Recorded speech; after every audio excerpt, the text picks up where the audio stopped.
Nina, thank you ever so much. We're deeply honored to have you here as a guest, and your reputation precedes you. You are a very common face and feature and commentator in the world of Angelina Jordan, and there's great excitement and anticipation of this conversation. Oh, well, thank Yes. you so much for having me. I mean, I am still discovering things about Angelina, but everything I've seen of her so far has just impressed me so much. It's such a joy to be able to discuss some of that with you today. So thanks for having me. Now, let's actually start at the beginning because you have something very unusual and striking with Angelina. Because I heard that you were 4 years old when you really became involved with music. And tell me what it's like at such a young age to be smitten by the world of music. Yes, it's an interesting one because I don't remember a time without a piano, but I have always been playing piano since I was four. And of course, my memories are a bit hazy around that time, but I do know that I instantly gravitated towards playing the piano. My mum said that she saw me sit at a piano one day, and instead of just hitting the keys or not really doing anything intelligible, I started to play little melodies. And she thought, oh, this could be something. So she sent me for lessons. And from that day onwards, I've just been glued to the piano and also in the presence of my mum's musical influences and just growing up in a very music based atmosphere and naturally gravitating towards songwriting and singing. And yeah, I just can't remember a time without music and without being able to play an instrument, which I think is a lovely thing to have. 4 years old, that's very young, isn't it? Yeah, I think so. I guess I just obviously naturally just really wanted to play. I don't know why. Maybe it's a past life thing. I don't know. It's just naturally I was glued to the piano. My mum played the piano as well, so we did have one in the house. So I think that when you have an instrument in the house, you're going to be curious as a young person anyway to go towards that and give it a go. But I just love it. So I guess from an early age, it was just something that I felt connected to, and it's been by my side ever since, music wise. Did your mum sing as well? Yes, she says that when she became pregnant with me, she gave all her singing to me because she stopped singing after then. So she's never sung professionally, but she was always just surrounded by music as well and sung to herself. It was like a hobby for her. And then, yeah, I've taken all of that and then put it into a career. But my Wow. dad, on the other hand, no music, nothing. Mhm. Absolutely nothing. So that's quite interesting. Because there's some theories in the Angelina Jordan community that maybe when Angelina Jordan was in the womb, she was already listening to jazz. I would not be surprised by that, considering her influences from such a young age. You have to think, where did that come from in a way? But yeah, I would not be surprised if just by some happening. I don't know. You might be able to tell me. Did her mum play a lot of jazz music? Is that something that she grew up around, or did she naturally just gravitate towards those influences? I suspect it's the influence more of her granny. I think her Mm. granny probably was much more of a throwback to the music from the 40s and 50s. So I think that's influenced because her mum Sarah openly admits, she said, "Oh, Angelina has inherited her talent from her granny." And her grandmother was or is an artist, right? She, Yeah. Yes, very much, very yeah. much. But she also was writing poetry when she was 9 years old, and Angelina wrote a book herself when she was nine. And there's so many photos and so many videos of Angelina Jordan either being with her granny or being in front of one of her paintings, and they just have an extraordinary bond, and we all reap the benefit of that bond. Yeah. Yes, I think that there's so much to be said for that kind of a connection growing up and how that influences you. I guess it's something that maybe you don't really realize until you look back on it. So an interesting one. I wonder what Angelina herself thinks about that now, looking back. If you have a child who's 10 or 15 years old who is already old fashioned, then it almost makes you wonder if they spend more time with their grandparents than they do with their parents, because sometimes the contact and the influence that they have is really what rubs off. Yeah, that's so true. And I think when you're a child as well, you're a sponge, aren't you? So all that Yeah. information and is just constantly coming in. And I guess Angelina will have filtered out a lot of that, but all the things that have stuck with her have then gone on to influence her. So yeah, all that old influence that's gone into her present music. Nina, have you seen the clip with Angelina when she's 18 months old and singing a Whitney Houston song? No, I thought I'd seen the earliest clip of her. 18 months. Do you want to see it? Yes, she does. Oh, Yes, she does. Let me I'm trying to just. wrap my brains around 18 months old. Okay. After you react to that, I next want to ask you about your own singing career and what you do and how you do it and how that has all unfolded for you, because that will be of great interest and relevance. Sure. Yeah, I'd be happy to talk about that. Free publicity. Yes. Yeah, it's a nice benefit. We're just having a lovely chat, but yes, it's all ends up It's like going down to the local pub and shooting the breeze. Yeah, exactly. Just on the internet, the modern day version of it, isn't it? Which Whitney song is she singing? Sorry. I Will Always Love You, I think it is. It's almost recognizable, but at that stage she has more enthusiasm than talent. Okay. But you can hear the clarity of her voice already, and this for me is remarkable. If you were exposed at 4 years old, the difference between 18 months and 4 years old is a massive developmental difference. Yeah. That's it. I'm so intrigued. And actually, that's one of the aspects of Angelina. But she seems to be always constantly evolving as an artist, even from one month to the other. It's like an exponential journey that she's on. I don't know if that's just me making things up. No, I actually, when you said that, I was feeling like, yes, no, you're absolutely right. Just thinking about the different stages of her career, and even actually, I think with her current single release, I still see the development happening, and I think that's good. That is what should be happening, and she'll continue to do that. I think any great artist continues to do that throughout the whole of their career, and she's still way at the beginning. So yeah, imagine 10, 20 years time. What is that going to be? So this is from the documentary. When Angelina Jordan was 18 months old, she already showed her great musical talent. Here she is performing a Whitney Houston classic.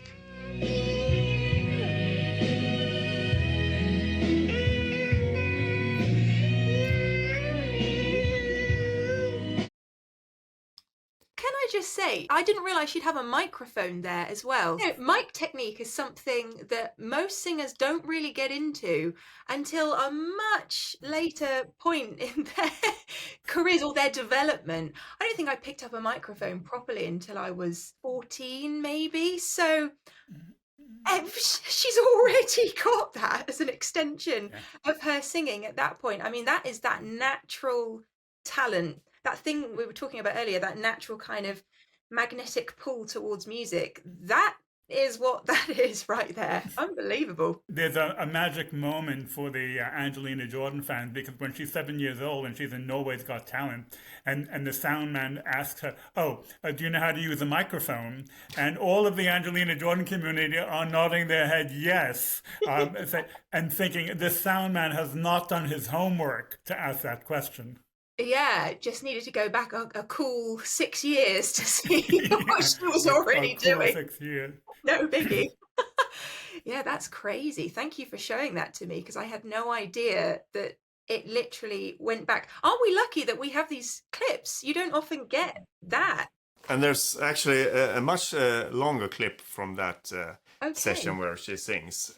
And it's her grandmother, Mary, who has been documenting everything from the start and releasing stuff a little after a little. So that's so interesting that this is actually being documented, because it's one of a kind artistry we're seeing.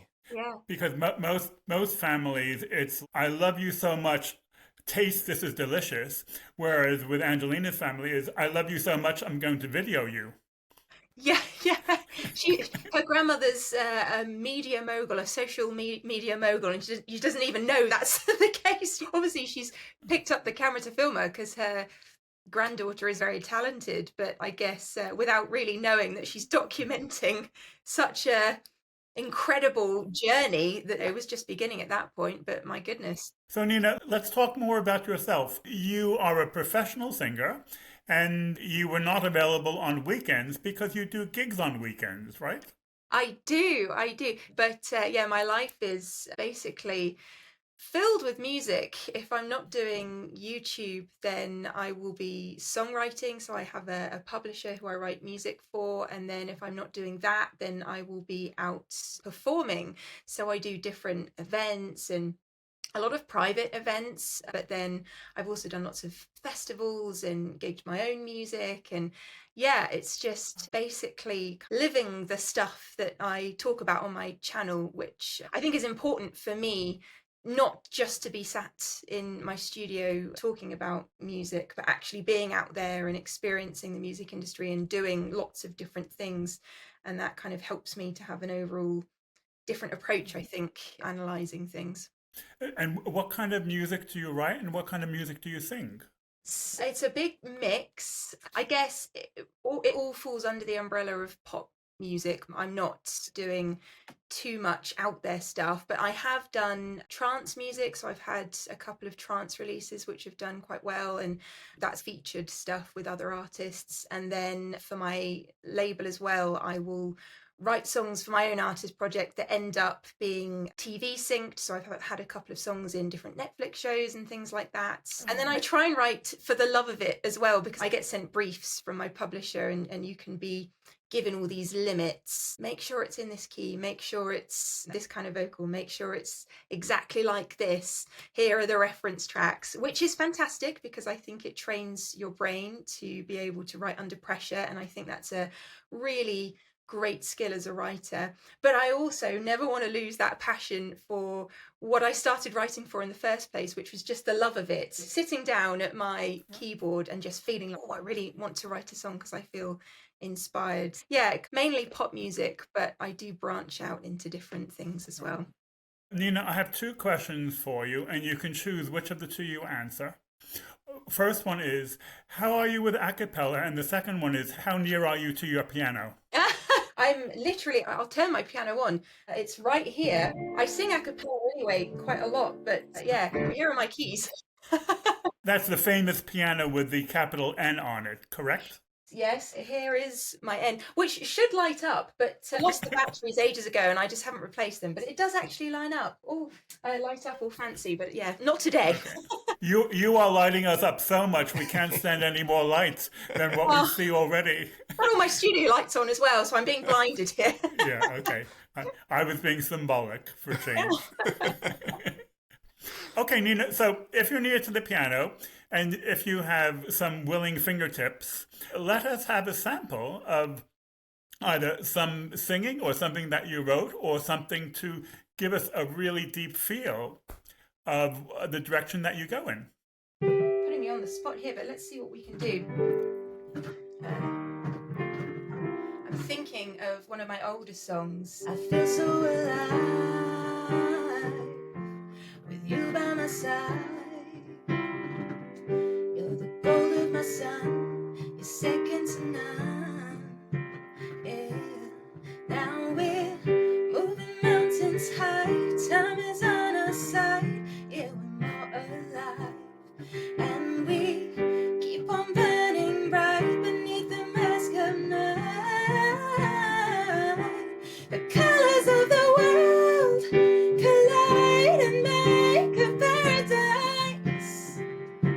The colors of the world collide and make a paradise for you and I. Colors of the world collide and make a paradise, a paradise. That was from my EP called Colors, actually. I wrote that Wow. ages ago, but it just came into my head as one that might be fun to do. I haven't played that one in so long. Thanks for kind of starting me back into gear. Wow. That was great, Nina. Oh, I'm so glad you enjoyed it. Thank you. I feel more alive with you by my side. You're the gold of my sun. You're second to none. Yeah. Now we're moving mountains high. Time is on our side. Yeah, we're more alive. And we keep on burning bright beneath the mask of night. The colors of the world collide and make a paradise. The colors of the world collide and make a paradise for you and I. The colors of the world collide and make a paradise. The colors of the world collide and make a paradise. I'm interested in what is the process of going from zero to having a song written? What is that like for you? It does depend again on who I'm writing for. If we're just talking about things like that, where I'm writing for me, Yeah. then I don't know what it is. I get a feeling that comes over me. I don't know if you want to call it God, the universe, whatever you want to call it. I get this literal feeling. I feel like, something is coming. I have to write something. And more than often than not, it will be that I suddenly have this feeling about chords. And then whilst I'm playing around with these chords, melodies are one of my favorite things, and especially against a beautiful chord pattern. So if I've got something like this where I think, oh yeah, that just evokes something within me, then those melodies will start to come out. I seem to recall with this one, I wrote colours with Eddie Jenkins, who did play keys for Lily Allen, and he was playing this chord pattern originally. So actually this was a slightly different one writing wise, because usually I'll just come and play the keys, but it was quite interesting that he was playing this chord pattern, and I instantly just had this feeling of, I feel so alive with you by my side. And I think at that point in time, I was developing my melodies so they weren't so busy. And so I was thinking, where can I give space within a song? And I really wanted that to happen within that song. I felt the inspiration, the melody came out, and it's just so happened to have the perfect amount of space for me. And then the song just kept building. But it is different for every song. So sometimes that will happen. Sometimes I will come up with a melody and I'll have that melody going around my head. I get woken up at night sometimes with melodies. I've dreamt melodies and I've woken myself up. My song Imaginary Love was written that way. And so inspiration will strike that way, and I'll know what the chords are, and I'll sing the chord progression to myself into my phone, literally sing things like la la la la. La la la la, so I know where the chords are going to be the next day, and then I'll play things in that way. And then other times, if the inspiration hasn't struck and I'm just trying to exercise my songwriting skill, then I will sit down and I will just play through different chord patterns until I find something that I like. So see, that's quite nice. So I might come up with something like that, and then I think, yeah, that's quite a nice melody, and start to build melodies like that, and then I'll record them and build it that way. But I don't know, something about songwriting again draws me in, and I have a real passion and a love, and it fills me with joy to come up with things like that. I could sit here for the whole hour and just sing you different melodies that I want to write, basically, is what I'm saying. You'll have to stop. I don't have an appointment until tomorrow morning, so I'm quite free, actually. Well, we'll be here all night then. I'll just play you some sweet songs that I'm writing. Wow. If we do a 4-hour podcast, we can show it in 4 different parts, okay? There we go. Who needs sleep, hey? Exactly. Nina, your explanation, what you've just explained to us over the last 3 or 4 minutes is great. And the reason it's great is because so many people are accountants, and so many people look under a microscope and analyze, and so many people are of the scientific bent and orientation, but what you described is a completely different world. You described the intuitive process, you described the cracks in between, and you described how you live and breathe through feeling, and extension out of that feeling is the creative process. To me, what you just described is like poetry. It's wonderful to hear because the way of the world goes towards science, it goes towards analysis, and we don't have people who articulate the emotional quality and the emotional nuance of how they're feeling when they create. That was wonderful how you explained that. Oh, I'm so glad you enjoyed it. Yeah, it's one of those things that I enjoy so much that to be able to share it with other people, I think, again, brings me joy. And for people to connect with that's another level of joy as well. And I guess that's where songwriting is so special, because if you can write something that people connect with, you've just built something together and it lives forever as well. So yeah, it's a lovely thing to be able to do. Now, I'm very curious because of how spontaneous and how it's such a almost like an organic process for you to write a song. If you're given a commission, if an agency or some project contacts you and say, I want this song about this topic and I want it within 7 days, do you go through the same process? How do you square the circle? How do you push it through? So this is another thing that I have come to realize that I really enjoy, and this is imagining I am the artist in question. So when I have been given a specific brief, and I get sent them every week, so I have to put myself in these different situations quite often, I really imagine that I am that person, that singer, and I imagine I have their voice and I imagine all of their repertoire, and then I sit myself down and I sing what I think they would sing. So I specifically, it's like acting. I put myself into a different role. I step away from the songs that are my songs and I step into what I think are their songs. And actually, on my YouTube channel, I started doing this songwriting series where I've demonstrated that with a few different artists. I've done some of it and I want to do it with Angelina, actually. It's been on my agenda for quite a while now, especially from listening to her EP Old Enough. Yeah, it's one of those things where I try and imagine I am the artist, and then there's no question that I'm going to write their next song because I am them. Oh, that's really interesting. So if we were doing chapter titles for different parts of this podcast, what you've just said would be under the category of the advantages of being an empath. Yes. And I do count myself as an empath. And I think that obviously it has great benefits in that you can connect with people and connect with emotion and subjects. And I don't know, I'm one of those people where if I watch a television show, I become the people that I'm watching. I find it very difficult to separate myself from the characters. So that's very beneficial in one way. And then in another way, it's not, because you end up, you're a sponge, you soak in all the emotions of everyone. It becomes quite heavy. It's almost a burden in a way. But then I have songwriting as an outlet, so I can offload that. Okay. But yeah, definitely an empath, yes. If you allow me to quote Shakespeare, or perhaps it's John Donne, the famous English expression, "It is better to have loved and lost than never to have loved at all," which is exactly what you are describing with how open you are and how much you feel. And I think that is a higher form of being. I think that is how human beings should be, that they're very open and full of feelings all the time, because then they live life to the full, and it is a wonderful recipe for being an artist, and a great artist. If you don't have that feeling, then you are stillborn. Then the creative process is simply not happening. And in that respect, I do envy how open you are emotionally, and you should never think of it as a burden. Think of it as a joy and a privilege.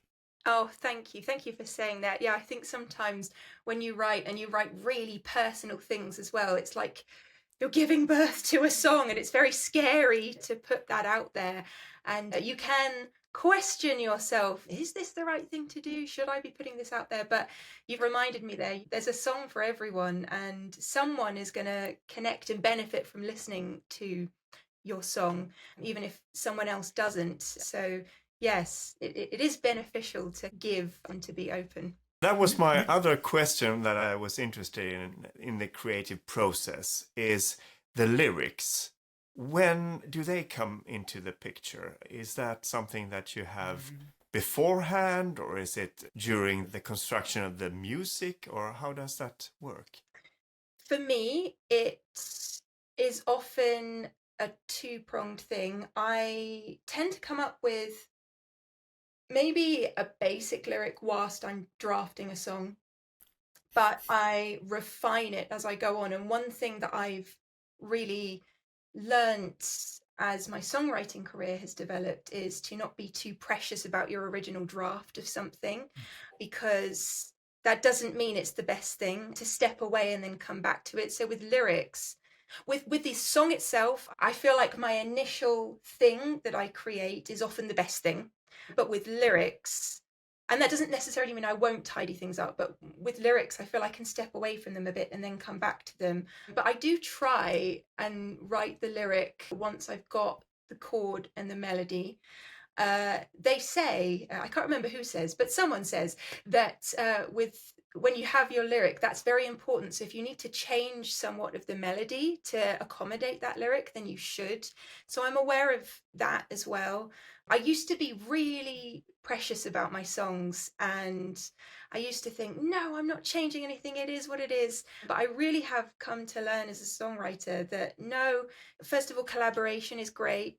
And if someone suggests something, you should listen, because that might really take the song to another level. And also, all ideas can be used. So if you don't use all the ideas in the song you're writing, maybe you cut 3 or 4 ideas.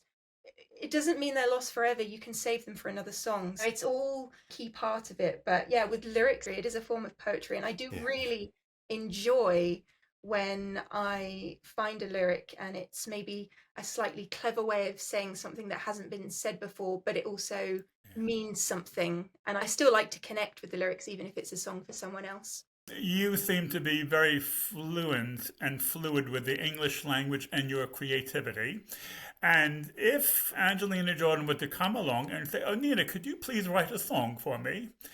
How would you begin to formulate that? And if you want to turn right towards the piano in answering the question, that also would be fine. So you're making me do that songwriting video before I was planning on doing it, hey? No, I'm making you do something spontaneous. Yeah, okay. Let me think about this. If I think about Angelina and her voice for a second, of course, my voice is nowhere near the same as Angelina's tone-wise, but I can appreciate the chord patterns that she uses. I feel like she uses a lot of jazzier chords as well, so my approach would be slightly outside of what my normal comfort zone would be writing-wise. Let me just see if I can come up with something that feels right. I feel like here the chords would...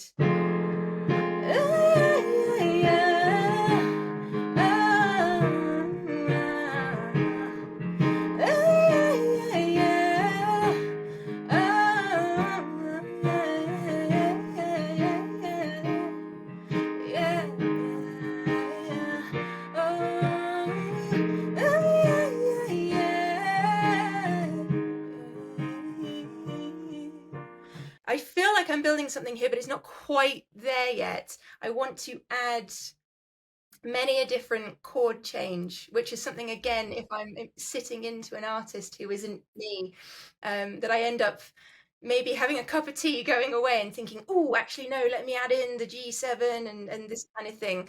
But I think with that idea, it started to open out into more of what I feel of Angelina, which is phrasing wise. She likes to connect things together and move through her range. So it's a beginner idea, but it's not quite there yet.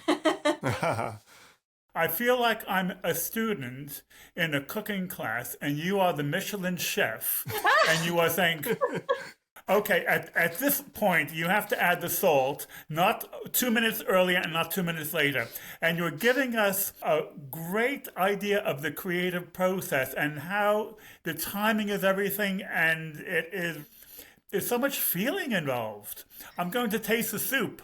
And if the soup is too hot or too cold or too salty or too sweet. No, that's it. And I feel like from just doing that idea, I'm like, yes, that was okay, but I can do better. So it's interesting for me as a songwriter to sit there and go, yeah, okay, maybe that's for Angelina, maybe it's not. Maybe it will connect when I put the lyrics in. I have this kind of thing in me where I think, no, let me try 3-4 different ideas, and one of those is going to be the thing. Or I'll do that, and then I'll go shopping or something, and whilst I'm at the supermarket, I'll think, oh, I've got an idea, this is it. But doing all of the prep and trying all those different ideas first helps to put you in that position, that mindset to get to the idea, which I think is the main aim of the game with songwriting. Yeah. I know Angelina is very keen on slowing things down. She has done a lot of covers where the basic idea is slow it down. Yes. And I know I overheard on a concert that Alan and I went to in Norway 2022, and we heard the sound check. And musicians were on stage, and she was on stage, and then they played, and then she said, a little slower, and then they played a little slower, and then she said, a little slower yet. Okay, now we got it, she said. Yeah, that's good. And I don't know, maybe you could answer that. What is it about slowing things down that is important? As a vocalist, it gives you room to breathe. When you have a voice like Angelina's, where it's very expressive and there's a lot of detail in a very small period of time, it gives you that time to fill that space with that detail. If you're rushing through things, and that's not to say fast tempos are rushing, but I think it's just a different ball game. Your breath control's a different ball game. If you're singing back-to-back phrases and it's a fast tempo, then inevitably you're going to be doing this more, and you're not going to get the exact detail that you will if you slow things down. And it's also just a great arrangement tool to unpick a song and then re-put it back together. What can I do about this that's different this time? And I know from Angelina being so good at improvisation that each time she sings a song, she'll come at it slightly differently. And so slowing things down just gives her and her brain and her musical mind a chance to come up with something fresh and feel every beat and fill it with the right kind of detail. In the Angelina Jordan community, there's a lot of talk around the E word, empath and empathy. And I think that's something which you can give us more detail about, Nina, because for a lot of us, we know the word in the dictionary, but it's only a word that we see on paper. And for us to sit down with you and talk, let me ask you something about empathy. When you have this experience of being an empath, is it something that you can turn on or off, or is it there all the time? And when you are imagining writing for a particular singer, do you go into a certain empathy mode? How does that quite work? That's an interesting question. Yeah, I was shaking my head when you were saying, can I switch it on and off? And no, maybe this is where it's a difficult thing, because actually it's quite tiring, if I'm honest with you. As I said earlier, it's like being a sponge. So everything that's happening around me, every vibe, every feeling, everyone's emotions, every television program that I watch. I've had to stop watching one of my favorite genres, which is horror, because I just take in too much. I can't do it anymore. So I haven't watched a horror movie in about a year now. It's very sad for me. I love horror. But I realized that I can't switch this off, and I have to be really careful about that. I have to protect my bubble in a way, or it's too much. And in one sense, that's good because I can write. But in the other sense, I need to rest as well. Otherwise, I'm not going to be a great writer because I'm not well rested, and I can't switch it off, but I can limit what I'm taking in by staying at home maybe one day, not watching things that I know are going to affect me, or listening to the right kind of music. That really helps.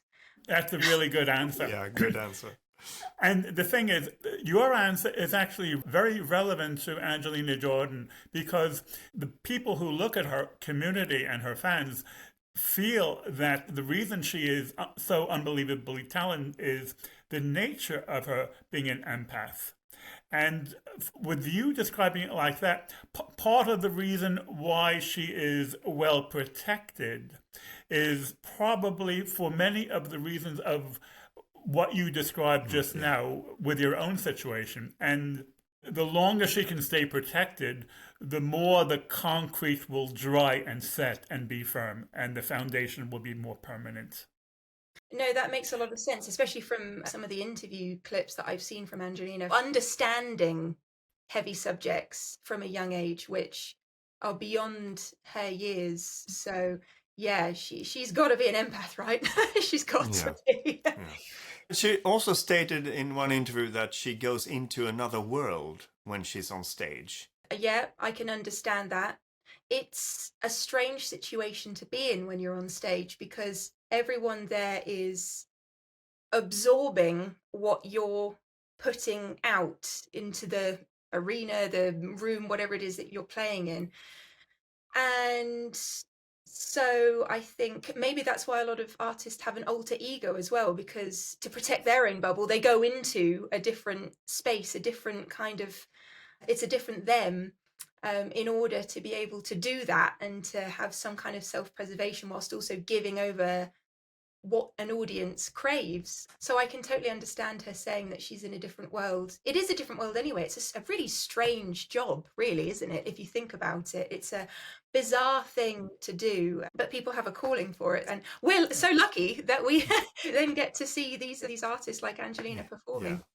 Yeah. I heard somebody said about the latest concert she had in Vegas, that they felt that she saw them in the audience. That when their eyes met, she really looked at one person at a time, and several people said that. And I think that's an extraordinary way to go about putting yourself out on the stage with thousands of people looking at you, and then actually meeting their gaze. I think having that connection with one person at a time, if you can see each person that you're singing to, you're not just singing to a mass, which it could probably feel like. You're talking to each individual. Each person there is connecting with your music for a different reason. So I talk about eye contact a lot on my channel, but it's so key because then you're interacting with your audience. You can go into your own world by shutting your eyes and performing, and that brings a different atmosphere as well. But if you can look at each individual person and gain a connection with them, that transforms a performance. Nina, it probably will be very useful if you could put into words what your experience is when you sing. For example, do you get nervous? Do you stay extremely focused? Do you get more emotional? Do you visualize the lyrics? What type of experience do you go through when you're actually performing? It's a different beast to when I'm just singing here to myself. I always try and capture the magic I feel when I'm singing alone when I'm on stage, because I feel that's when I get that real soul connection. And to do that, you do have to step into your own kind of world. Now I see it. Because you're in a strange situation. There are lots of sets of eyes on you. I perform in lots of different venues. Every venue I perform in is different. Of course, sometimes you do repeat them, but each stage is different. And so what I feel is that I'm always a little bit nervous before I sing, which I think is good, because nervous energy puts you in a position of feeling energized, but also for me, it makes me feel like I'm going to have to do my best job here. There's something about nervous energy that kind of fuels me. But once I settle into a performance, I'm usually no longer nervous, which I like as well. I like to get rid of that nervous energy and then step into the moment and feel it as I'm doing it, because you have a finite amount of time on stage and each song is 3 minutes, 4 minutes long. So I like to connect with say, the pre-chorus that I'm doing or the chorus that I'm doing, and really think about that in the moment and how vocally that feels to me. If I'm in great vocal health, then it's even better as an experience because I can just let go. If maybe I'm sick or something, then I have to approach it in a slightly different way in, self-preservation and looking after my voice. But when it's that I'm just free moment, then it's magical. There's nothing else like singing and having an audience in front of you, and you're sharing that moment. No one else in the world is having that at that time. That is you and your audience's moment. And yeah, it's amazing. While you were speaking, I was trying to hear in between the words of whether you actually go into your own world when you sing, or whether you go into hyperfocus, which is that the opposite of going into your own world? Maybe that is the world that you step into, the world of hyperfocus, or the world of the moment by moment. I try and just see it as it's like a different me. I feel like I'm actually quite an introverted person, but yet I do extroverted things as a job. And so I step outside of my usual boundaries when I go on stage. And I like that. Yes, it's a different me. I don't know if it's a different world or it's just a different me. Pontus and I are both introverts, but we hide it well. Same. There we go. You understand me. Yeah. Yeah, absolutely. So how does this ability you have to write songs and write lyrics and you work with music all the time, how does this affect your sense of yourself listening to other people? Like, for instance, when you listen to an Angelina Jordan song, how much of your knowledge about songs and how they're constructed is come into play when you listen to an Angelina Jordan song? What an interesting question, because of course when I do my YouTube reactions, I'm instantly putting on my analytical hat and going into things that way. But when I listen to songs just as they are, I'm trying to connect with that innate emotion or something, that special thing within a song. I'm not trying to analyze it upon first listen. I might think, oh, I like that motif, or oh, I like that guitar part, but I'm not instantly thinking, well, that's in 6/8 and this guy surely has learned classical music, because I just want to connect with the song, the emotion. My favorite way of listening to music is doing that. So it can be frustrating actually when I'm doing my analytical stuff on my channel, because I do just want to sit there and listen to it and ignore the camera. But yeah, I feel like it helps me to appreciate the musicianship and the work that's gone into a song, rather than me sit there and take it all apart. You've listened to quite a few Angelina Jordan songs on your channel and reacted to them. Do you listen to songs without reacting to them from Angelina? Oh, yeah. I oftentimes will watch something and then I think sometimes I say on camera, oh, I'm definitely going to listen to that one later. And so I do. I like to go, especially her EP. I love it. When we were talking about chords earlier, I'm just thinking about in Good and Goodbye. So the chord movement, I'm trying to think what the chord movement was. I think it's D major to E minor to F, which I find really interesting in that chorus. Gonna shine like the night sky, free bird learning to fly. That's the good and goodbye. Yeah, right now is the right time. Got the skies to read mine. That's the good and goodbye. Oh yeah, that's the good and goodbye.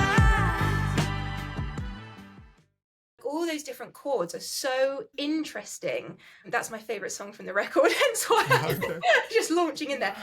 But that song is so well written. I couldn't listen and analyze it without coming back to it and listening to it again, because I had that feeling, that connection to it instantly. That whole EP, I felt like that, but especially that song, it really speaks to me.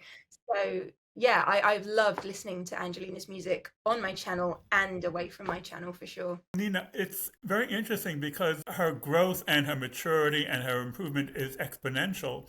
And the difference between her concert in September to the one last week, people are saying it's almost a completely different phenomena. Therefore, why don't we ask Pontus to see if he can find the new song that she premiered 5 days ago called Princess of Ruins, which I assume you haven't heard yet. No. Just listen to the first minute or two and give us a very spontaneous reaction in terms of if and how and in which direction Angelina has taken this new song, because people who are her superfans, people who know her, we are constantly surprised with the originality of where she is taking us. It's almost I'm a dog in a forest and suddenly my master takes off my lead and I'm allowed to run free. And it's that type of awe and wonder and amazement for the Angelina Jordan fans. Excellent. I'm excited about that. I really want to hear this. And I think what you just said is interesting as well, because when an artist feels caged in by people's expectations, that's when art becomes muted. So the fact that she feels still free to do what she wants to do, that's the key to a good song. So I'm excited. I'm also doing reactions, and I want them to be first-time reactions. So I want to ask you, Nina, if it's okay with you to do this. You might want to do this on your own channel. Do you know what? This is so special that I would love to do it with you both. Maybe we just do like the first 30 seconds, and then if I do end up doing it on my channel, then I can explain, hey, you want to watch the first 30 seconds? I've already done that. Yeah, exactly. Because I'm in the same situation as you. I've never heard it before either, because I was also going to react to it. So we'll have two first-time reactions. Excellent. Oh, how exciting. I've just made a video about the song the last 2 days, so I'm definitely not in your categories. You're the expert. Okay. No. Okay. So it's called Princess of Ruin or something like That's that. a great title. I love that title. Do we know where that title has come from? Is it inspired by? It came from the imagination of Angelina Jordan. And it's a story about the book that she wrote when she was 6 years old. Do you know the story, Nina? I know bits of it, yes. She wrote this book when she gave away her shoes to a poor orphan girl in the Middle East. And this has been a defining moment in her life, and it's given her a huge moral momentum of which direction her life takes. And the song is a realization of that event. Okay. It's putting it into actuality. Okay, so are you ready, Nina? I am.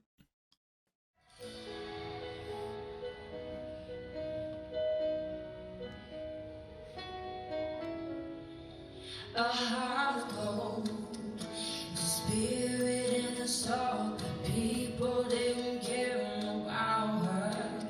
It's changeable. The stories that she told, the guys with no one to help her. They say it's true, you're left with nothing. Anything is everything. So I took off my shoes for her, 'cause there's something is always coming back to me. It's like I'm standing in the street in the cold with bare feet. When I told my wildest dreams to you, so I keep moving the beat of the words that you speak. It's the beauty in your point of view. I keep moving, I push through it. I'll carry the ground for you. Wow. I really like that. That's so cool. That they say da, da, da, da, da, da. How nice is that melody? Wow. Oh, that's gonna be a really good one. What do you think, Pontus? Yeah, and I was surprised how upbeat it was with that kind of content, with the lyrics. And that's very interesting. It's hopeful somehow. Yes, yeah, which I think is always a unique slant. She obviously thought in her head, I'm telling this story, but I want it to be told in a way that connects with people slightly differently. And I also think as well, just writing wise, the development here is so interesting to me now, I'm thinking, oh, I would write the song for her so differently, just from the motifs that I'm picking out there. And even the piano bit at the beginning, like there's just so much stuff coming through for me that's exciting. But yeah, great point about the lyrics not necessarily being what you expect. If you read them, would you think of that kind of backing, that music, that tempo? I don't know. And also, it's like a storytelling. It's a lot of lyrics. Yes, that's a good point. Yeah. So then I want to know, did she write the lyrics first or did she write the music first? That would be an interesting thing to know about this one. Yeah. Yes. There was a reactor today who reacted to the song, and he called that an identity song, where he said, this is about who I am. I've never heard that expression before, but I think it's a wonderful expression to call it an identity song. Yeah, that's a great term to coin. I think for the first time ever, we get something that's like an identity song, like something for new audiences, you know, and even the older audiences to really resonate with the artist, the purpose of the artist. But it makes sense. It's tying in a lot of the stuff that we know about her backstory into this song, which will mean so much to her. And then I get, again, so much to her audience who knows the story. That's one of the great things about Angelina's originals is they are so meaningful. Yeah. Look at Million Miles, for instance. How many people she has helped through hard times with that song. Well, exactly. I can think of different lyrics now that I've listened to. This is where lyrics are really, truly important. They're the thing that ties a song together, because you can connect with music, but without that lyric really talking to you, you lose something within that. Her lyric writing is only going to get better. But yeah, you just saying that makes me think of one of her lyrics. I can't remember exactly what it was, but she's talking about comparison and how that robs you of your life in a way. And when I first listened to that, I thought, oh my goodness, how many times a day do I compare myself to other people? And I'm sure so many people do, but it's the way she said it. And again, in this new song, I think the way that she's saying things and expressing herself, I think that's the key to a great song, is saying something that's already been said 1,000 times, but in a new way. I would be surprised if she doesn't start with the lyrics and then put music to it. It does, yeah. I think your point about the lyrics made me think, I wonder if she just had this idea. Maybe even if it wasn't completely mapped out, maybe the general kind of thing of it was there. Yeah. And then the music came because of that, and then it all came together. I think the more personal, the better the art. If you're writing something which is really from the depths of your being, I think that has the potential to really be the highest form of art. It's like an author. He can write his autobiography, but if he writes something based around his life, he has that experience. It really comes from the depths of his being. And people can tell when you're not truly being honest in your art. They can tell. Yeah, of course. There's just that thing, isn't there, that we can just know.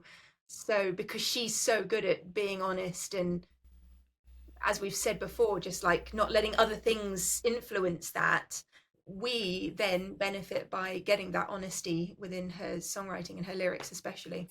Yeah, and when she sings, I feel that she's singing for me. That's an interesting point. That's the sign of a special artist as well. Having that personal connection with an artist, to write a song for you, but it's for 1,000, 100,000 yous. But to feel that, that's a very special thing that she can do. Nina, in the next hour or two, the three of us will be thinking of all the things that we could and should have said, which will probably be the format for the part 2 of When We Three Meet. When shall we three meet again?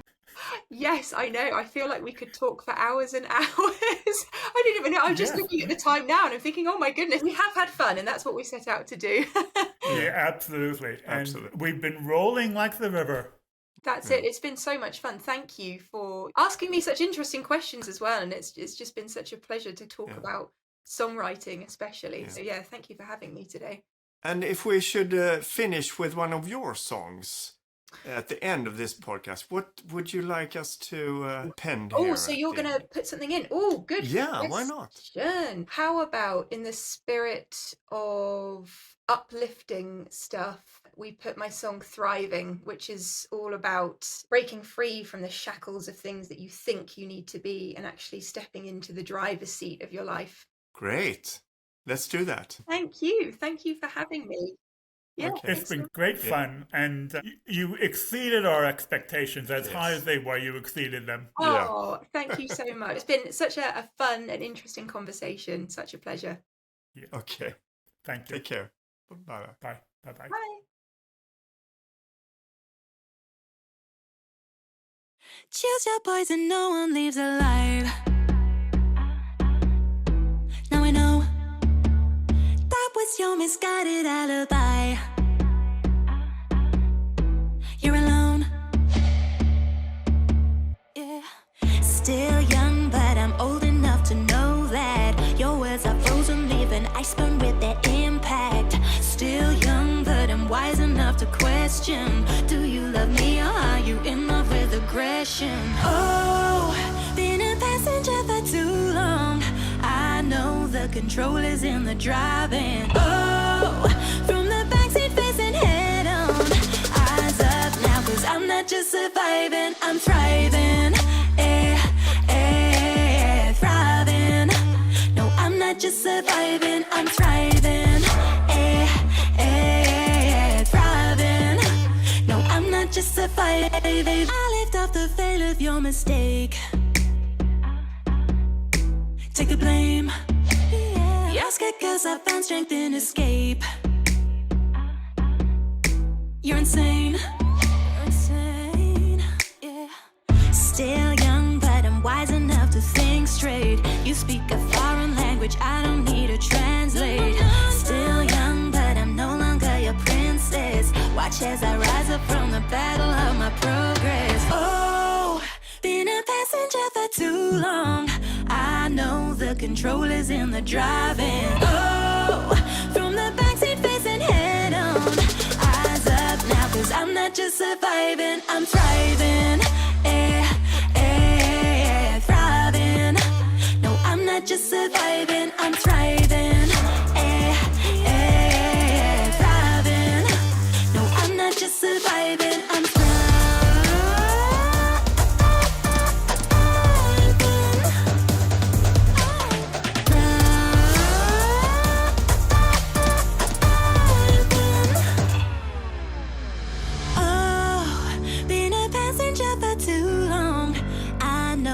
Control is in the driving. Oh, from the backseat facing head on. Eyes up now, 'cause I'm not just surviving, I'm thriving. Thriving. No, I'm not just surviving,